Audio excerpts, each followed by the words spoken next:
자, 선택과 집중 강의 특강 시작하겠습니다. 안녕하세요. 자, 일단 요게 제 교재를 보시는 분은 처음이자 마지막이라고 오래 생각하시면 돼요. 그러니까 정리를 제가 확실하게 해드리겠습니다. 이게 광고를 보셨는지 모르겠는데 참 유치한 거죠. 변신은 90%를 맞췄다. 네, 사실은 86%를 82%였나요? 86%였나요? 네. 근데 이런 거 다 소용없어요. 시험장에서 맞춰주셔야죠. 우리 수험생분들이 맞춰주셔야지 이것도 엄청난 효과를 발하는 건데 다 소용이 없다. 어제는 요거를 정리를 잘 하시되 제가 판서 노트를 드디어 냈어요. 요거로 대체를 할 겁니다. 판서는. 없는 판서만 하시되 이제 여기서 확인하셔야 되는 게 뭐냐면 첫 번째 15년 사실을 제가 체크를 못 해드렸어요. 이유는 이 책이 먼저 나왔습니다. 선택과 집중 책이 먼저 나와가지고 그러고 나서 요거를 푼 다음에 맞춰봤다는 거예요. 요거를. 이게 먼저 나왔기 때문에 15년 사실 체크를 할 거고요. 그 다음에 변시 같은 경우는 지금 6월 모의고사가 끝났죠. 요거 두 가지를 체크를 해드리겠습니다. 교재에 얼마만큼 호환성이 있는지 요 두 가지를 체크를 해주셔야 드릴게요. 특히 사법시험 보시는 분도 그렇고 뗄래야 뗄 수가 없는 관계가 이제 형성됐죠. 뗄래야 뗄 수 없는. 요거 같은 경우는 무조건 이거예요. 올해 사법시험 같은 경우에는 변시에 그동안 나왔던 기출의 향연이었습니다. 그리고 변시 기출은 너무나도 당연하게 사법시험 기출이 나와요. 사법시험 기출이. 좀 덜 쉽게 나오죠. 좀 쉽게 나오는데 요게 올해 같은 경우는 1분당 한 300자를 읽었으면 됐어요. 변호사 시험이. 작년이 한 1분당 360, 70자였습니다. 올해 조금 괜찮아졌죠. 근데 사법시험이 올해 1분당 370자였거든요. 이거 좀 쉬워졌어요. 작년이 1분당 한 400자였어요. 400자. 경년제라고 하죠. 올해는 내년인가요? 16년? 다 어려워져요. 이제 다 어려워지는 시기가 왔다. 그랬을 경우 객관식 사례 문제죠. 이 틀을 진짜 잘 잡아 두셔야 돼요. 객관식 사례 틀을 잘 잡아 두셔야 됩니다. 그랬을 경우 일단 기출문제는 다 정리를 하고 들어갈 거고요. 판서는 최대한 자제를 할 거고 12회 만에 끝나는 거기 때문에 교재 하나를 다 자기 것 하셔야 돼요. 일단 바로 이제 들어가도록 할까요? 하루에 50페이지씩을 나가야 되는 엄청난 강행군이 시작돼요. 자, 보시면 선택과 집중 판서 요거를 항상 같이 보셔야 돼요. 중시 요거 밑에서 받아 보시면 됩니다. 예, 판서 안 받으신 분 밑에서 받아오셔야 돼요.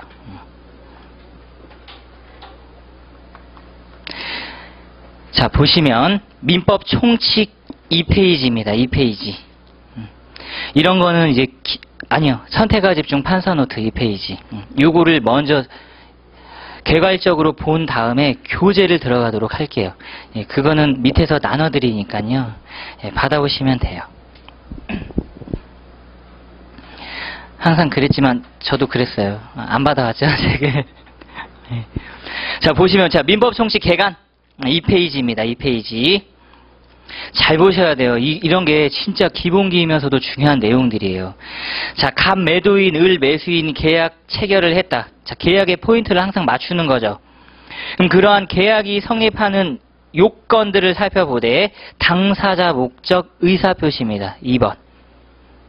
A급이 당사자 대리의 경우 계약 당사자 확정의 문제가 있죠. 확정의 문제. 이건 반드시 암기를 하셔야 되는 거고, 그리고 밑에 그 다음으로 A급이 차명대출 관련 판례, 그리고 명의신탁 관련 판례, 3번 예금계약 관련 당사자 확정 판례입니다. 이 세 가지는 달달 암기를 하실 거예요. 자, 그리고 이러한 성립요건이 통과되면 유효요건으로서 당사자에게는 권리능력, 행위능력, 의사능력이 존재해야 되는데 첫 번째로 등장하는 쟁점, 태아. 태아 파트. 자, 그리고 제한 능력자 반드시 정리를 하셔야죠. 개정 조문이 떴기 때문에 내년에도 나온다 생각하셔야 돼요. 성년 흡연제도는 내년에도 나온다. 자, 그러면 이 의사문학자의 법률행위는 명문의 규정이 없기 때문에 관판을 공부를 하실 겁니다. 관판. 자, 네, 법인의 불법행위 A급이죠. A급. 자, 그 다음에 대리. 두말할 것도 없는 A급. A급. 지금 A급이라고 얘기한 건 한 문제씩 등장이에요. 제한 능력자 성년 흡연 한 문제, 법인의 불법행위 한 문제, 대리 한 문제. 그다음에 2번 목적의 확정 가능 적법 타당 영역에서 103조 104조 한 문제죠. 자, 그 다음에 3번 의사와 표시는 일치할 것. 우리 민법은 불일치를 규정하고 있다. 107, 108, 109, 110입니다. 여기서도 한문항. 자, 그 다음에 오른쪽 보세요. 이제 이러한 성립 유효 요건을 못 갖췄을 경우 무효와 취소. 이 무효 파트에서는 유동적 무효가 이제 A급으로 뒤에서 공부를 하실 거고, 1번 쟁점이 전범이죠. 점유자와 회복자 관계. 전범이. 제일 어려워요. 저랑 정리를 제대로 하실 겁니다. 이건 점유 파트로 보내시고, 그 다음에 2번 750조와의 경합 여부. 동글뱅이죠. 동글뱅이에요. 자, 그 다음에 3번 유지권 내지 동시행항변권의 행사 여부입니다. 지금 어떤 게 없어요. 민촉라인에서 소멸시효가 없죠. 법률 규정이에요. 소멸시효는 법률 규정입니다. 법률 규정. 그래서 독자적으로 뺐어요. 이렇게 큰 틀을 잡고 항상 공부를 하실 때 민법 어디를 공부하시느냐. 지금 우리는 요걸 공부할 거예요. 민법 총칙에서는 요것만 공부를 합니다.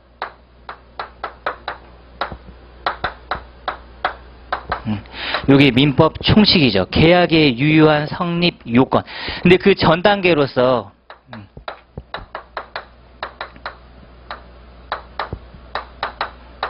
항상 기본기, 민법에 적용 법규, 그리고 지도 원리. 안 하고 갈 수가 없죠. 민법에 적용 법규 1조, 관습법. 그 다음에 2조, 지도 원리예요. 지도 원리. 그리고 나서 이 파트가 뭐냐면,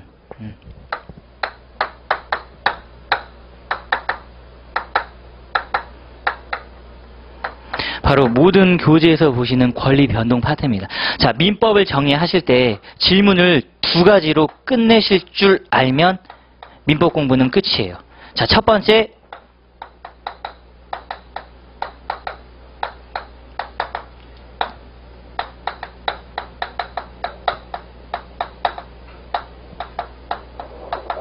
요거죠. 민법에서 권리 행사는 자유로운가?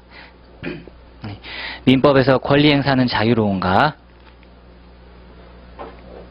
우리 수험생분들이 항상 수강증 지참 어렵죠? 민법에서 권리 행사는 자유로운가? 요거 물어보는 거예요. 요거 물어보는. 즉 사적 자치 원칙과 소유권 절대 원칙과 과실 책임 원칙이 어떻게 수정되고 있는가, 그 문제를 물어보는 거예요. 자, 두 번째, 민법에서 자, 권리는 어떻게 발생하고 그리고 변경되어 소멸되는가. 이게 민법을 지배하는 투트랙이죠. 가장 큰 줄기예요. 줄기. 이런 걸 민법 입문 시간에 이제 공부를 하셨던 거고, 우리는 이런 거 다 필요 없습니다. 이런 거 관련된 구체적인 내용들을 볼 거예요. 지금은 권리 개념 공부 안 해요. 법적인 힘.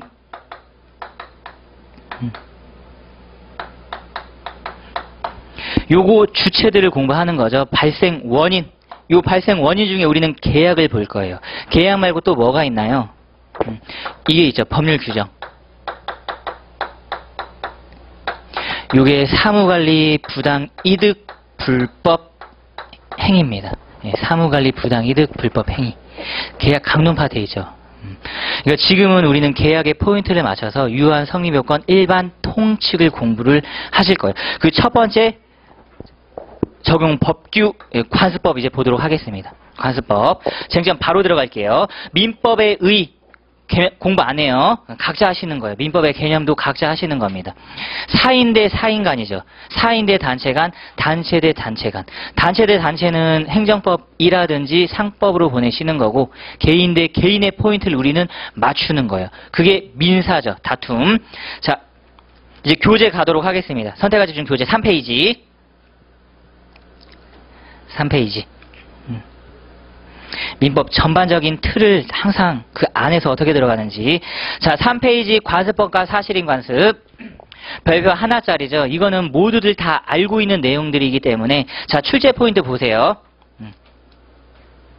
사실변시 이제 나올 가능성이 희박해졌어요. 사실변시 파트는.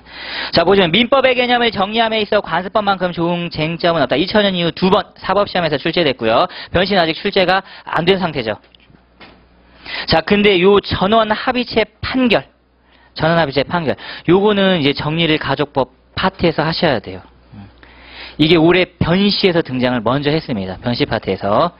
판서는 최대한 자제하시고 없는 판서만 제가 얘기를 해드릴게요. 요거는 정리를 하셔야 됩니다. 제사주제자 파트. 자, 민법 1조 법원에 관한 조문부터 출발하여 판례 내용을 정확히 정리하는 것이 필요하다.